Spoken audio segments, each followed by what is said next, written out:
بسم الله الرحمن الرحيم السلام عليكم ورحمة الله وبركاته وأحمد محمد أحمد دكتور بانا kusoo dhawaada janaalkiinii insha allah maanta waxaa ka hadli doonaa faa'iidooyinka aan ka helno qumbaha ilaa 10 faa'iido ayaan ka soo qaadan doonaa oo aan ka helayno qumbaha. Number 1, qumbaha waxay yareysaa infekshanka ku dhaca kaadi mareenka oo loo yaqaano urinary tract infection, oo wadadaas kaadida ay mareyso infection in ay ku dhacdo ayay ka ilaalisaa.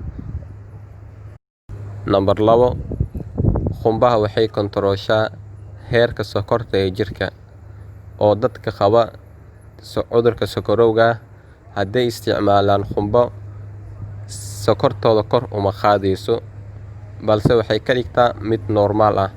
oo dadka sokorta qababa hadday isticmaalaan qumbaha dhiigoodii ayay ka dhigaysaa ama sokortooda ayay ka dhigaysaa mid normaal ah oo way u fiican tahayba in ay qaataan qumbaha. Faa'iidada saddexaad ee aan ka helno qumbaha waxay tahay qumbaha waxaa ku jiro maado la yiraahdo lauric acid.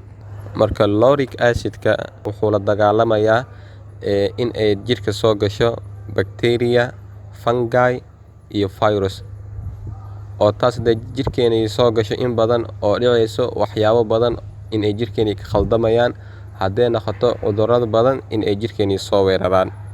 Marka qumbaha maadadaas lauric acidka waxay naga difaacayaan bacteriyada, fungiga iyo viruska, kuwaasoo jirkeeni aad iyo aad khatar uga ah. Faa'iidada afraad ee aan ka helno qumbaha waxay tahay halkan faa'iido oo afraad insha allah waxaa kusoo qaadan doonaa biyaha qumbaha faa'iidada ay leedahay. oo qumbaha biyihiisa waxay aad iyo aad ugu fiican tahay marka hooyada uurka qabta iyo cunugeeda ay ku sido uurkeeda, oo hooyada iyo cunugeeda caafimaad qabkooda ayay ilaalisaa. sidoo kale waxayna ka difaacdaa infekshanka iyo cudurro badan ayay ka difaacdaa.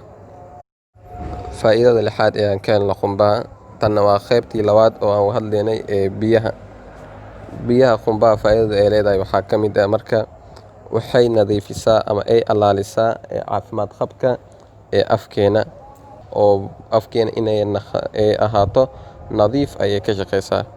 sidoo kale waxay ka hortagtaa af urka, sidoo kale ayadana way ka hortagtaa oo qofka mar walba hadduu badan yahay biyaha qumbadiis mar walba hadduu biyahaas oo qumbaha oo mar walba uu cabo waxaa yaraanayso waxyaabahan hadda soo sheegnay oo ah af urka oo kale iyo afkiisa in ay noqoto af nadiif ah ayay ka qayb qaadataa. Faa'iidada toddobaad ee aan ka helno qumbaha, tan qumbaha asi ahaan kama hadlayno, balse waxaa ka hadlaynaa saliidiisa oo saliidda qumbaha.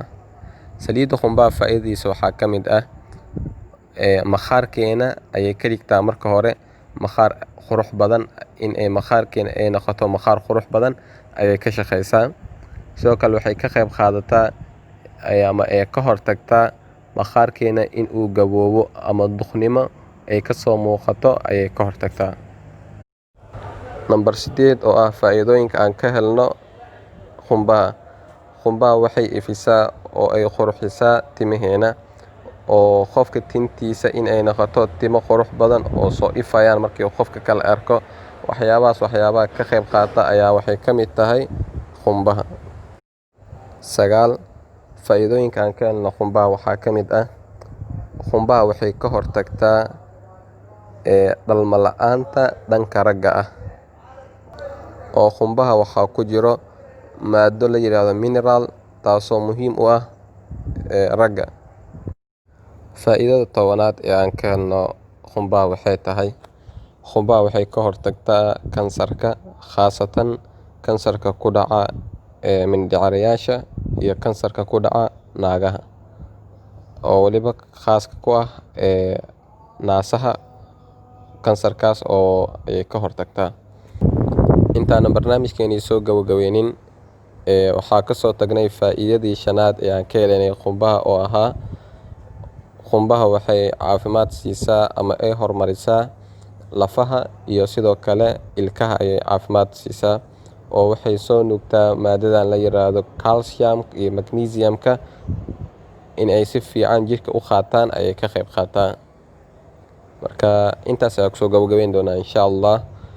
Faa'iidooyinkii aan ka helaynay 10kii faa'iido ee aan ka helaynay qumbaha intaas ayaan kusoo gabagabeynaynaa. Dhageysigiina iyo la socodkiina iyo daawashada barnaamijkeena aad ayaa ugu mahadsantihiin.